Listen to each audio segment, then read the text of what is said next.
வீட்லயே நல்ல டேஸ்டியான சைனா கிராஸை வச்சு ஜெல்லி எப்படி செய்யலாங்கிறத பார்க்கலாம். நமக்கு தேவையான ஃப்ரூட்ஸ் எல்லாம் அது மாதிரி சின்ன சின்னதாக கட் பண்ணி எடுத்துக்கோங்க. நெக்ஸ்ட்டு சியா சீடு கொஞ்சமாக எடுத்து தண்ணி ஊற்றி அதையும் கொஞ்ச நேரம் ஊற வச்சிடலாம். சைனா கிராஸை சின்ன சின்னதாக கட் பண்ணி ஒரு அரை டம்ளர் தண்ணி ஊற்றி கொஞ்ச நேரம் ஊற வைக்கலாம். அதுக்கு அடுத்தது நான் ஒரு 3/4 லிட்டர் பால் எடுத்திருக்கேன். 3/4 லிட்டர் பால் பொங்கி வரப்போ தேவையான அளவு சர்க்கரை சேர்த்துக்கோங்க. சர்க்கரை சேர்த்து நல்லா மிக்ஸ் பண்ணி விட்டுட்டு ஒரு 5 நிமிஷம் கழித்து நம்ம இறக்கிடலாம். அடுத்தது நம்ம ஊற வச்சுருக்க அந்த சைனா கிராஸை அரை டம்ளர் தண்ணி ஊற்றி நல்லா கொதிக்க விட்டோம்னா நல்லா கரைஞ்சி நமக்கு லிக்விடாக வரும். அதுக்கப்புறம் அதை நம்ம பாலில் மிக்ஸ் பண்ணிவிடுங்க. நல்லா மிக்ஸ் பண்ணதுக்கப்புறமா அதை வடிகட்டி எடுத்துக்கலாம். இல்லைனா சர்க்கரை அகரகர்லேயும் நமக்கு அந்த தூசி இருக்கும்.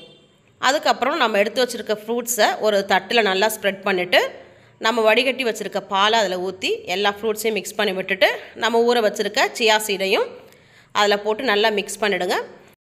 ஒரு 1 ஹவர் அப்படியே நீங்கள் விட்டுடுங்க. அதுக்கப்புறம் நீங்கள் ஃப்ரிட்ஜில் எடுத்து வச்சுட்டு ஒரு 2 மணி நேரம் கழித்து எடுத்து சாப்பிடுங்க. நல்லா கட்டியாக நல்லா டேஸ்டியாக இருக்குங்க. உங்களுக்கு பிடிச்சிருக்குன்னு நினைக்கிறேன். பிடிச்சிருந்தா இதே மாதிரி செஞ்சு பார்த்துட்டு லைக் பண்ணுங்கள், ஷேர் பண்ணுங்கள், கமெண்ட் பண்ணுங்கள், மறக்காமல் சப்ஸ்கிரைப் பண்ணுங்கள். தேங்க்யூ.